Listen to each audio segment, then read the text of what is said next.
안녕하세요. 저는 이번에 ACA 워크숍에서 다른 학교 또 저희 학교 학생분들과 같이 워크숍을 오가나이즈 했었는데 좀 경험담 위주로 한번 얘기해 보려고 합니다. 그래서 혹시 도움이 되실 분들은 또 도움이 되셨으면 좋겠고요. 저희가 이제 이번에 주최한 워크숍은 MRQA라고 Machine Reading for Question Answering이라는 그런 워크숍이었습니다. 근데 이제 보시면은 알겠지만은 이제 사실 한 명을 빼고 전부 다 학생이었는데 또 그 한 분도 그렇게 최근에 또 교수가 되신 분이 그래가지고 사실 여러 가지 그냥 재밌는 일도 많았었고 또 처음 워크숍을 해본 분들이 대부분이었기 때문에 이제 그런 것을 위주로 좀 말씀을 드리려 합니다. 일단 먼저 MRC랑 MRQA 혹시 이렇게 다른 점이 뭘까라고 생각하실 수 있을 것 같아요. 그래서 간단하게 설명만 말씀을 드리고 가겠습니다. MRC는 이제 일반적으로 Machine Reading Comprehension이라고 이제 불리는 그런 아크로님이고요. MRQA는 Machine Reading for Question Answering인데 사실 저희가 MRC란 단어가 이렇게 좋지 않다고 생각을 했어요. 그러니까 같은 의미를 갖고 있는 거긴 한데 컴프레hension이라는 측면보다는 사실 좀 더 QA 측면을 포커스하고 또 실제로 그리고 컴프레hension은 아주 브로드하지만 QA는 좀 더 태스크에 타겟된 그런 의미를 갖고 있죠. 그래서 이제 MRQA라고 저희 이름을 짓고 시작을 했습니다. 그래서 먼저 시작을 어떻게 했는지 먼저 말씀을 드리려 하는데, 제가 같이 저희 대학원에 다니던 은솔 누나, 은솔님으로부터 좀 제안을 받았어요. 혹시 지금 워크숍을 오르가나이즈 하려고 하는데 혹시 관심 있냐고. 이제 그때는 사실 얘기해 주신 내용은 다른 것보다는 머신 리딩 관련돼서 뭔가 워크숍 할 수 있으면 좋겠다. 그래서 보통 워크숍 같은 경우를 보시면은 아주 특정한 내용을 하는 경우가 많잖아요. 그러니까 어떤 머신 리딩 모델의 어떤 특정한 부분을 한다. 이렇게 보통 하는 경우가 많다 보니까 그때 제안 주신 내용은 머신 리딩 모델에서 interpretability, 즉 어떻게 해석할 수 있는지에 대해서 한번 워크숍 우리가 같이 만들어보면 어떨까라는 이렇게 제안을 해주셨어요. 그래서 저도 워크숍을 해본 적이 없어가지고 이게 학생인데 우리 둘이서 또는 그때 한 명 더 있었는데 세 명이서 할 수 있을까, 이런 좀 그런 이제 확신이 없었고 잘 모르겠지만은 어쨌든 따라가기로 했습니다. 그래서 결국 워크숍을 준비를 시작을 했고요.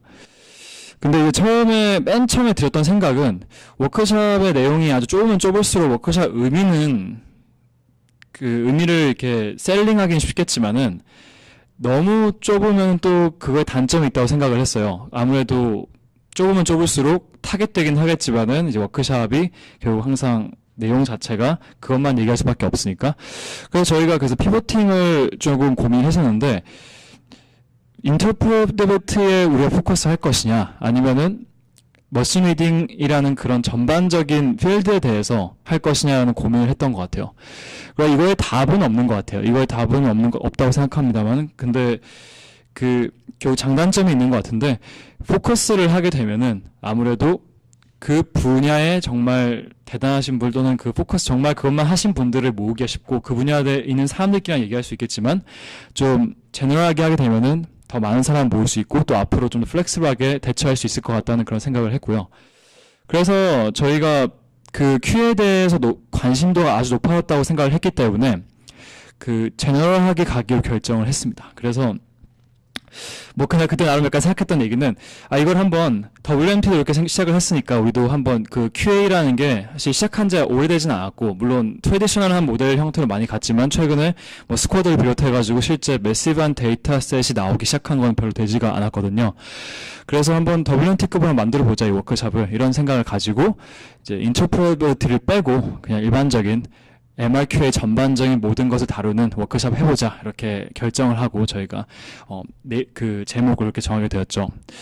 이제 그 다음에는 결국 중요했던 게 사람 모으기였습니다. 그러니까 저한테 제안을 해 주실 때 그때 저랑 은솔님이랑 그리고 또 한 분 스탠포드의 대학원생이 있었는데 그 학생이 사실 스쿼드 2.0 이번에 낸 학생이었는데 세 명이서 하기에는 부족하다고 생각이 들었고, 그래서 저희가 사람을 모아야겠다 생각을 했는데 이제 그때 들었던 생각이 결국 전문가, 즉 좀 오래 계셨던 시니어분을 모으냐, 아니면은 학생분들 위주로 구성하냐, 약간 그런 먼저 디시전 포인트가 있었던 것 같아요. 근데 이제 그때, 학생분들을, 그러니까 물론 정말 유명한 사람들을 모을 수 있겠지만은 바로 유명한 사람들을 모으는 것보다 우리가 이 분야에 최근에 논문을 냈던 학생분들 위주로 해보고, 그리고 대신에 스티어링 커미티를 조직을 해보자, 이런 결정을 내리게 됐어요. 이런 식으로 가게 되면은 오거나이저들은 상당히 영하고 어쨌든 좀 경험이 많지 않은 사람들일 텐데, 그 대신에 명목상으로만 스티어링 커미티를 조직을 함으로써 조금 권위가 선다고 해야 될까요? 그렇게 되는 거죠. 그리고 스티어링 커미티를 모은 것만큼 저희가 느꼈기에 중요하다고 생각했던 거는 스피커였습니다. 사실 워크숍을 오거나이즈 해보신 분, 또는 워크숍을 가보려고 하셨던 분은 다들 잘 아실 텐데요. 그 실제로 스피커가 누구냐에 따라서 워크숍을 어딜 가냐가 결정이 되는 경우가 많은 것 같아요. 그래서 정말 그 relevant 하면서도 잘하시는 분들, 그리고 유명하신 분들을 모으는 게 이제 중요했던 거죠. 그래서 이제 이런 그런 그 다음 스텝으로 그것들을 했고요. 즉 사람 모으는 일을 했었고, 그래서 저희가 사실 사람 모으는 건 어떻게 보면 그냥 아는 사람들을 모았던 것 같아요. 저희 뭐 교수, 지도 교수였던, 다행히도 이제 그런 분들이 또 실제로 현업에서 계셨기 때문에 그 어렵지는 않았었고, 그리고 그 스피커 같은 경우도 결국은 저희가 한 번쯤 학교에서 만나 뵀던 분들에게 이 워크숍이 어떤 워크숍이고 저희가 어떤 사람으로 구성돼 있고, 그리고 이런 이유 때문에 이 워크숍이 아주 많은 관심을 사람들이 가질 것 같고, 또 많은 사람들이 올 테니까 스피커를 해달라, 이렇게 부탁을 했다는 거죠. 그래서 이제 그런 식으로 저희가 스피커를 하나하나 모아서, 사실 스피커를 저희가 6명을 모았었고, 처음에. 이거는 최종적으로 스피커를 해주신 분들이긴 한데, 이제 그거에 대해서는 좀 이따 또 설명을 드리겠습니다. 근데 이제 그렇게 하고 몇 명 더 마지막 패널리스트에 넣어가지고 이제 이런 식으로 프로그램 플러스 인바이 스피커 리스트를 짠 거죠. 이제 그래서, 그리고 다음으로는 저희가 프로그램 커미티를 모았는데요. 이제 리뷰어들이죠, 다른 말로는. 그래서 페이퍼가 서밋 된다면은 그 페이퍼를 리뷰해주고 점수를 매겨가지고 해당 학회에서 그 어셉을 할지 리젝을 할지 이런 결정을 해주는 분들입니다. 그래서 이렇게 이것도 결국은 저희가 학회에서 만나 뵀던 분들, 뭐 학교 친구들, 이렇게 여러 방법으로 이메일을 보내서 그 부탁을 드렸고요. 그 다음에는 스폰서를 구하는 문제였습니다. 이제 잘 아시다시피 그 워크숍을 오거나이즈 하면은 꼭 돈이 필요한 건 아니지만은 그래도 베스트 페이퍼라든지 트래블 어워드, 학생들이 올 때 쉽게 올 수 있도록 해주는 면에서 그런 돈이 필요한데요.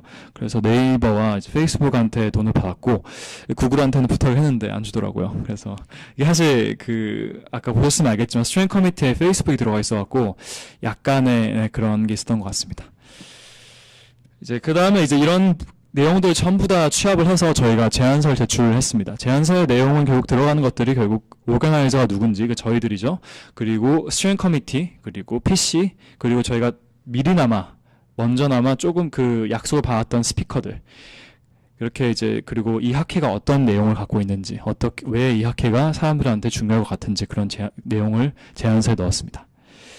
그래서 대략적으로 이번 같은 경우는 아까 말씀해 주신 것처럼 조인트 콜이었는데요. 그 말은 그 ACL 뿐만 아니라 네클 그리고 ENLP 동시에 한 번에 튜토리얼과 그 워크숍 콜을 받고, 거기서 결국은 합격한 그 워크숍이 뭔지를 한 번에 결정을 하고, 또 그 워크숍들이 어느 학회에서 열릴 건지도 같이 결정을 한 거죠. 그래서 저희가 선호하는 학회를 써고, 그 다음에 그 선호하는 학회 될 수도 있고 안 될 수도 있겠죠. 아니면 아예 안 될 수도 있겠고요. 그 다음에 이런 워크숍 제안서를 내고, 그 다음에 저희가 결과를 받고, 그 다음에 저희가 했어야 할 행동은 논문 제출을 받는 거였는데요. 흔히 CFP라고 하죠. Call for Paper. 그래서 그 페이퍼를 저희가 서미션 받는다는 그런 공고를 내고, 그러면 이메일 통해서 뭐라고 하죠? 메일링 리스트에 있는 분들한테 여기다 내라, 이렇게 이메일 날라가고요. 그리고 그 제출 받은 다음에 결국 PC 멤버들한테 쫙 돌립니다. 그래서 저희가 35명 있었기 때문에 사실 한 페이퍼당 3명이 한다고 하면은, 그리고 한 명의 리뷰어가 3개의 페이퍼를 리뷰한다고 하면 딱 이제 35개의 페이퍼를 리뷰할 수 있는 PC 멤버 풀이 있는 거죠. 다행히 그것보다 적게 서미션을 받아가지고, 네, 큰 문제는 없습니다. 네, 그리고 이제 결정을 했죠. 결국 그 PC 멤버들이 점수를 주고, 그 점수를 기반으로 우리가 대충 어셉턴스 레이트나 그런 바를 설정을 해가지고, 디시전을 메이크 했는데, 결과적으로는 대충 그 전에 이제 말씀드릴 점은, 이제 모든 페이퍼들이 사실은 리뷰를 받았던 건 아니고요. 어떤 페이퍼들은 이제 크로스 서미션 했는데, 이게 무슨 뜻이냐면은, 사실 특히나 저희 워크샵 같은 경우 첫 번째 워크샵이기 때문에, 괜찮은 워크를 여기에 서밋하기가 쉽지가 않겠죠. 아무래도 당연히 특히나 학회급 페이퍼인 경우는 워크샵 자체가 그런 거에서 경쟁력이 없기도 하고요. 그래서 크로스 서미션을 이제 얼라우 함으로써 이미 학회 낸 페이퍼도 여기 와가지고 관심 있는 분들한테 보여드리고, 그리고 또 그거에 대해 디스커션 할 수 있는 그런 기회를 주자, 이런 명목으로 이미 ACR 또는 아이클리어 같은 학회에 논문을 내고 그 합격받은 논문도 저희가 이제 받도록 했습니다. 이 논문들은 실제 리뷰하지 않고 바로 그냥 포스터를 줬고요. 다른 논문들은 리뷰를 했습니다. 워크샵에만 들어간 논문들을 이제 프로시딩이라고 하는데, 그 논문들은 이제 그 점수를 주고 실제로 합부를 결정을 했고요. 대략 한 25개 논문이 제출되었었고, 한 50호 정도의 논문이 합격이 되었습니다. 마지막으로 이제 마지막은 아니고 세컨 라스트로 말씀드릴 부분들이 갑작스러운 상황들인데, 사실 가장 그냥 당황스러운 것들은 보통은 스피커분들이 맨 마지막 순간에 올 수가 없다고 하는 것들인데요. 이제 아주 3명 정도, 2명 사실 이유가 있었기 때문에 사실 그런 것들은 이제 저도 이해를 합니다만, 저희 입장에서는 해결할 문제이기 때문에 바로 전주에도 못 온다는 분이 계셨고, 그래서 그런 것들을 또 해결하기 위해, 또 왜냐하면 갑자기 스피커가 6명에 3명이 돼버리면은 사실 문제가 커지잖아요. 그래서 스피커가 없어지면 또 새로 한 분을 구했어야 했고, 이런 부분들이 마지막 순간에도 일어날 수 있다, 이런 점을 좀 말씀을 드리고 싶었습니다. 그리고 이제 좀 아니 이제 ACL에 그 관련된 좀 그런 행정적인 업무를 하셨던 분들이라면 다들 동의하실 텐데, 상당히 답변이 느려서 힘들었었습니다. 그래도 다행히 아직까지 그 리임버스먼트를 받지 못했는데, 그래도 잘 풀리라고 기대하고 있습니다. 주최를 하게 됐고요. 저희 이렇게 그 학회 이미지고 이제 사람 와가지고 이렇게 듣고 이제 토크를 하고요. 이렇게 이거는 이제 그 리차 소처의 그 디카스론에 대한 그때 발표였고요. 그리고 맨 마지막에 패널리스트 이렇게 발표를 해서 모두 앞으로 와가지고 좀 질문 물어보고, 좀 전반적으로 결국 머신 리딩 QA에 대한 그런 미래, 또 그리고 현 상황에 대한 그런 이제 디스커션이 자유롭게 오갔던 그런 상황이었습니다. 그래서 마지막으로는 내년에도 할 거냐고 이렇게 물어보신 분들이 많은데, 학회에서 물론 저희가 이제 조만간 미팅을 하겠지만은 할 것 같습니다. 할 것 같고, 저희가 결국은 몇 가지 이제 바꿔야 할 것들이 있을 수 있겠죠. 뭐 빠지는 분도 계실 수 있고, 또 새로 들어오는 오거나이징 커미티 들어온 분도 있을 수 있고, 또 스피커도 새로 이제 저희가 수소문을 해야 되고, 또 PC 멤버도 또 새로 해야 되겠죠. 그리고 또 저희가 또 생각하고 있는 점은, 이번에 같은 경우는 그 워크숍의 성격을 단순하게 그 논문을 받고 합부를 주고 포스터 세션을 열고 그리고 스피커를 받는 형태였는데, 보통 워크숍 같은 경우 챌린지가 있는 경우도 많거든요. 그래서 이제 챌린지를 호스트 할 것이냐 안 할 것이냐, 이런 부분도 결국은 앞으로 논의해야 할 그런 주제일 것 같습니다. 네, 감사합니다.